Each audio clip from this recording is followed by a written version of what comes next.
Hey everyone, Total Party Thrill here, and we are back with our third unboxing video.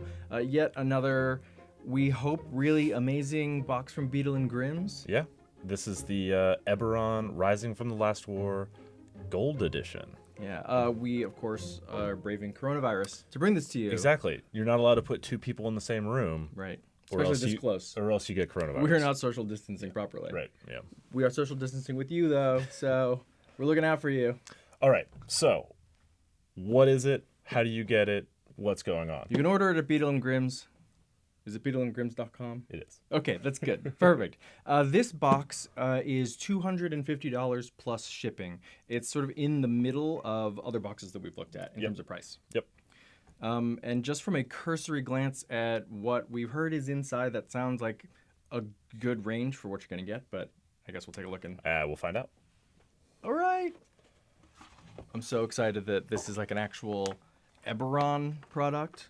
Okay, so first we get our little Bible of what's inside. We, of course, get the book.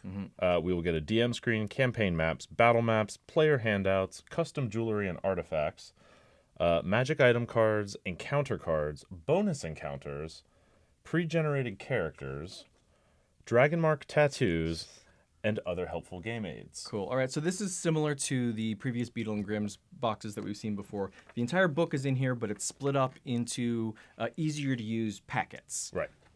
Let's take a look at those, though. So first up, the encounter cards. We've seen these before. Yeah, so these are the monster stat blocks pulled out of the book and with their accompanying art in these little formats that are meant to be hung over your DM screen. So if you are fighting, say, a Warforged Titan, you set it over your screen, and now the players can see what you're looking at. The back of it has the stat block. Or if you're fighting, let's say, Arendis Vol herself. Lady Ilmero. And stat block. Living Cloud Kill, I think. If you have leafed through or you own Rising from the Last War, these are all very familiar. This is like high quality versions of the art that you see in the book, and like larger often than you will actually see in the book. Yeah, and you don't have to do that weird thing where you turn to the page in the monster manual, like try to hold it up, hide your stat block, all that stuff. Yeah, so this is all cool. We get a Rakshasa. There's always a Rakshasa. Living spells. Oh, Karnathi Undead. Some Quarry. Lots of Karnathi Undead. Beadle Grimm. Oh, Mordekash. Oh, yeah. Oh, right. Actual, legendary named creatures. Oh, right. The Proc 2 of Relative Cash. Yeah, there's Balashira. There's your CR28 Dalkir. Lord of Blades. Nice.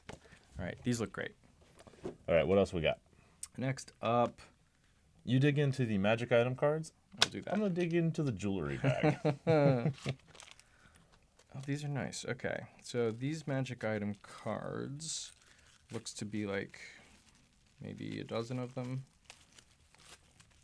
are handouts that you can give your players for individual magic items. So the Wheel of Wind and Water, the Ventilating Lungs, the Spell Shard. These look like they are going to be... What's on the back? Just Beadle and Grimm's. Right. Got it. So you don't confuse them with your other cards. Exactly. With your spell cards or your other Gale Force 9 products. Right. It looks to be the vast majority, if not all, of the items in the book. Symbiont items, embedded Warforged items. Feather token. Because I have in my hands a feather token. An actual feather token. An actual feather token. It's got that cool iridescent look to it. Wow. 2 posts on the back as a pin. Nice. So you can wear it as an actual lapel. Wear it as a feather token. As you would on your robe when you're walking on the streets of Sharn 2,000 feet above the ground. Right. Remember, don't go out drinking in Sharn unless you have your feather token. It's just irresponsible. If you fall off a bridge, you're going to kill yourself. You're going to kill somebody far below you. Unless, of course, you got one of these. Also, we have dragon shards. Wow. So, don't know which one is which, if I'm being honest. Okay. So red has got to be Kyber, right? No, this will be a Kyber shard. Okay. Because red will be an Eberron shard. Okay. And that'll be a Sybris shard. Okay, yeah. So these are all like acrylic or resin, maybe. Yeah. I think resin. They have a little hole drilled in the top. We can kind of set that in there. Yeah. And then it also comes with a leather string nice, that you can use to put all or some of these wear on. them. Kind of uses a necklace or something like that. So. I mean, that's what I would do. Yeah.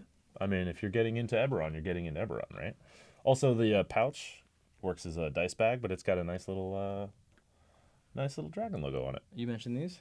Flash tats. These are dragon marked tattoos, temporary, of course. All of the dragon marked houses represented here. So I think there's 12 or 13. What's that? 5, 6, 7, 8, 9, 10, 11, 12. 12, okay. Okay, good. No mark of death allowed. Or did they just mix in death and Yeah, or do I not know my dragon marks? Yeah. Storm. All right. All right, so now this looks like a map pack, It does. if ever there was one. This is one of the things we always look forward to in these boxes. This already looks like a really good map of the continent of Corvair. Yeah, why don't you hit that one up? We have seen mainly two versions. Wow, mainly two versions. There's the 3.5 version and the 4th edition version of the map. The 4th edition one is the one that was used in the 5th edition book, but this, wow. Yeah, this is great. Right, this is a really nice saturated color. It's annotated, rivers of lava, swaths of slime, jagged rocks, that's so pestilence of nice. fiends, vacation destination. It's got little reminders demon of what wastes. each country is. That's nice. Like, so you get that quick shorthand of like, wait, are the demon wastes the place with all the angry monstrous humanoids? No, that's down there. No, names on the tin. Yeah. It's, you can see, quite big. It is wall worthy. Yeah, no, that's a great one. Really like this. And then as the GM, you don't have to be the one sitting there being like, let me recount to you exactly all of these things. It's an annotated map that might be annotated by like an adventurer or the Adventurers Guild, the Wayfinders Guild in Sharn could just hand them this map. Yeah, no, this is like the kind of thing that's the stuff that's written on it in fiction, in world, not anything that's going to greatly upset you if your players find it on the map. Right. Okay. Nice. And then here we have the map of Sharn, of course, the City of Towers. And this Again, really big. We've been through this a number of different cuts of Sharn. Right. Like, this is a new piece of art that gives you that sort of like layered like levels of the city, as well as giving you sort of the crosscut of neighborhoods within each level.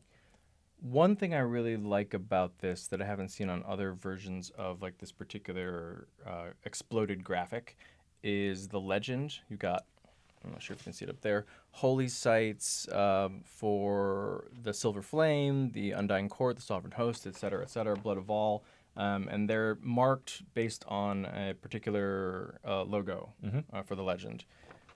It also lists all of the dragon marked houses, not by their dragon marks, but by their actual sigils, so you can spot them. And then throughout the map, it marks where they might be located. Yeah.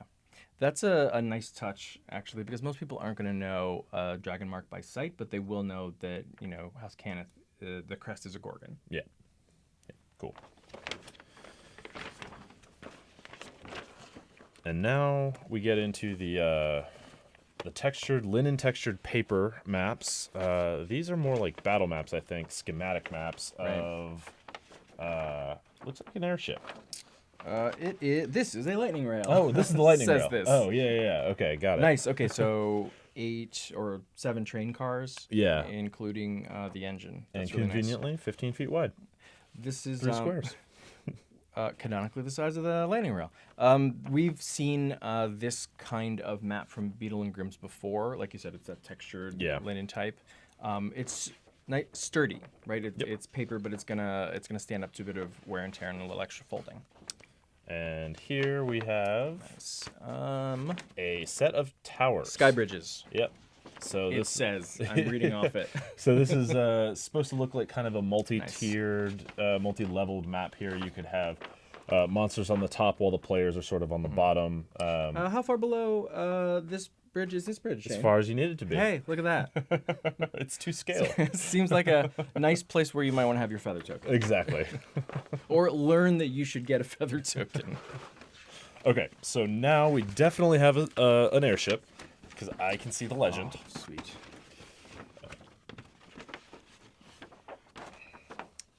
And this one, I like this. It's kind of gone back in style to the original airship art, where it's got the big ring around it that's sort of this flaming mass, where the elemental is bound. And then, yeah, it's a deck. It looks like it's got like sort of a little cabin here. This is cool. This is like the outer deck of an airship. Yeah, this is really nice. Yep. Oh, interesting. Okay. And then this is the lightning rail terminus, which is the very top of the spire where you get on the airship. So like a Zeppelin tower. Oh. Which is also hundreds or thousands of feet above the ground. So it's a great place for a battle. Yeah. That's cool. Sweet. Nice. All right.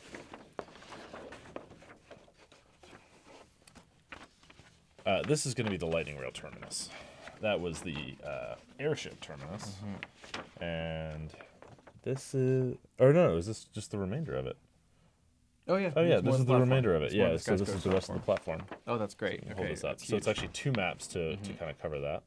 And then the flip side is just another pretty outdoor nature map. Don't know if this one has a title. Kibara. Oh, Kabara. Look at that. Hey, we kind of have it upside down, not that it matters. Yeah, it's a map. It's cool. This is the similar kind of art style that we've seen before. I like this a lot. I like the selection of the locations because unlike an adventure, which have been the Beadle Grimm's boxes that we've seen before, Rising from the Last War is just a campaign setting book, so they could have picked anywhere. And I like that you're getting city, but you're also getting basically the jungles. They picked the most important place in the book, though. Inside of a fallen Warforged Colossus. Good, I was hoping to see some of that. The only map that matters. So these are all the levels within a giant Titan-sized Warforged Colossus if you wanted to crawl inside of it and use it as a location for your adventure, which the book suggests you do. This is one of the And I pieces do of too. lore that is actually new to 5th edition Eberron, because when we saw it, we were like, wait, did we miss something? Why Yeah. is there a giant Why are there Warforged? giant Warforged? Turn the page. Oh, that's why. Yeah. And then just an alley, a random alley. This is this cool is to have. this Oh. looks like an alley in Sharn. Right. Of course, an alley in Sharn has levels. And then just straight up a sky coach. You use these to get around in Sharn, Got it. and then perhaps follow your death. So if you get a fight in a taxi. That's right. this is Actually, good. in Morning Glory, the party rode a sky coach to conduct a B&E on a noble's house. Oh. Feel bad for that taxi driver. Now we have a handful of handouts here. This is the Voice of nice. Breeland. This is a fake in-world newspaper, So a real world newspaper. just with a few stories in here. They're kind of one paragraph sort of. My husband was brainwashed by the Trust, or Watch Commander, or Crime Lord. And the Voice of Breeland. Funny thing is, he definitely was brainwashed by the Trust. Right. These are the kind of things. Here's a Korenberg Chronicle. Nice. If you find yourselves there, it's just ideas that have little adventure hooks in them. You kind of hand it out to your players, see if any of it catches them. Oh, here's the Race of the 8 Winds. Oh, excellent. A topic that wasn't actually mentioned in the book, if I recall, but has been in Eberron But we lore for know a while. about it. Yeah, The Shrine Inquisitive.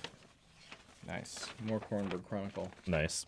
A fine publication. Worth the couple silver that it costs. Right.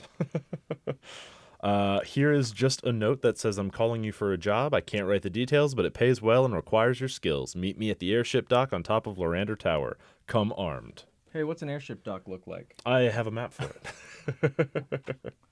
Oh, nice. This will appeal to you. Right, the orrery of the plains. The specialized plains of Eberron.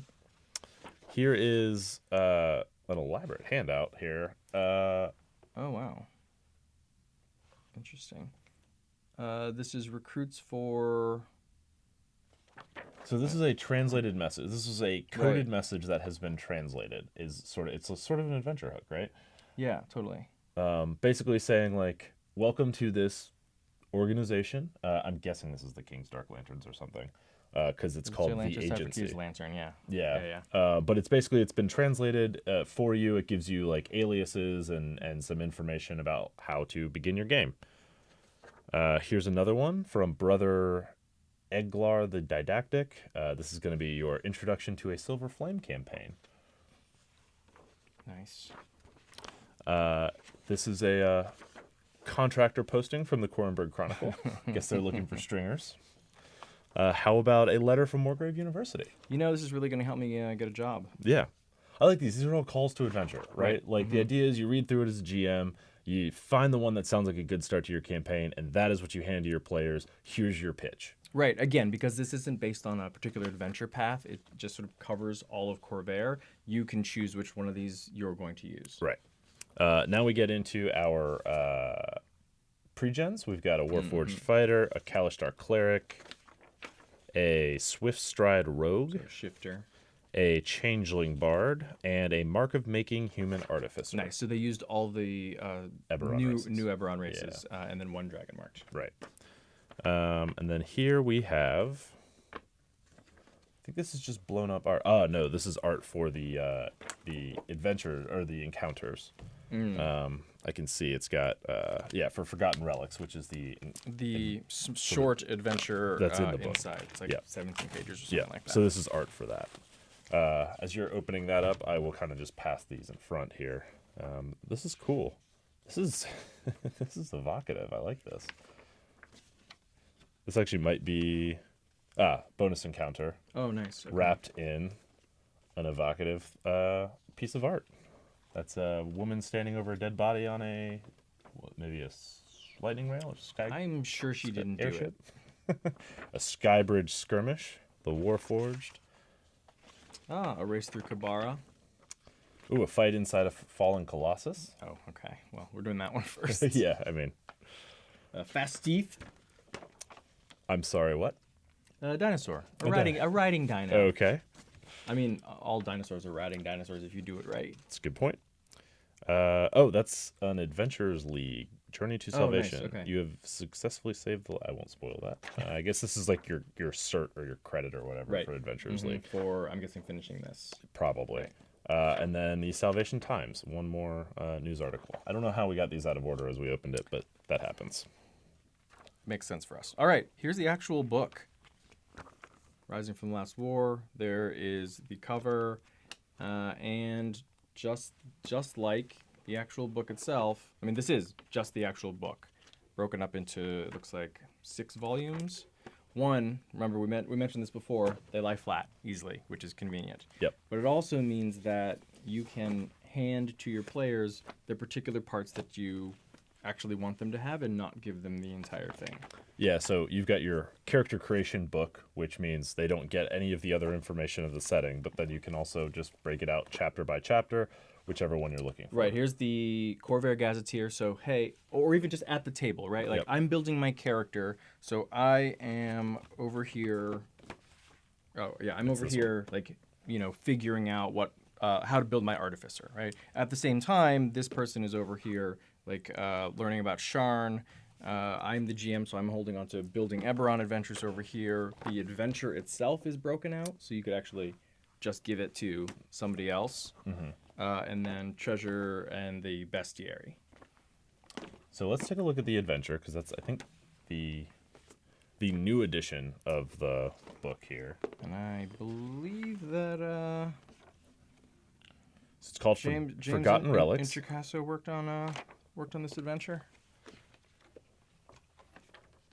Well, I'm sure it's in the other book that has the credits in it, but that's fine. Sure.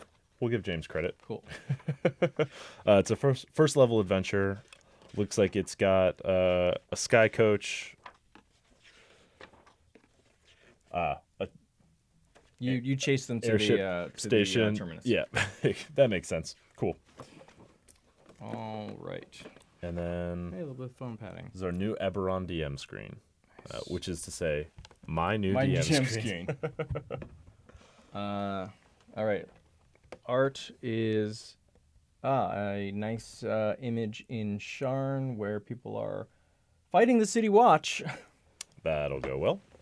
The backside, we've got the names of the months and languages of Eberron, the costs of various services, key organizations and their names, pictures and information about all of the dragon marks and their houses. Very helpful. And then deities, all the different faiths that you'll find on Corvair, along with images of the emblems. Yeah, as well as conveniently, if you're set in Sharn, it's got a little zoomed-in map on Breeland, so that you can see the area immediately around Sharn. Try and give that a pass through. So that's it. That's the book. $250. Comes with your standard all the Eberron book content, as well as the extras, the art, the maps, DM screen. So what do you think? I wish we'd had this 5 years ago. When you started running an Eberron game in Right. 5th edition? Yeah, it's a little late, but I think it's cool. I mean, this is again one of those things where I have the Ghost of Saltmarsh box, I have the Eberron box. We're running a Lazar Principalities Pirates game. There's no way to avoid it now. I have everything I need, and I have no excuses. Good, and that means I don't have to run it. So. Right.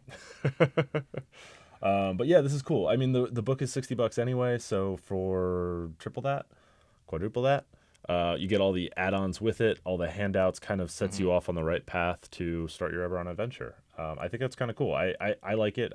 They sent it to us. Thank you to Beadle and Grimm's for doing that. But this is the one that I would have bought regardless, sight unseen. Yeah. And, if you love Eberron, you probably got the collector's edition cover anyway. Keep it nice and clean and on your shelf. Yeah.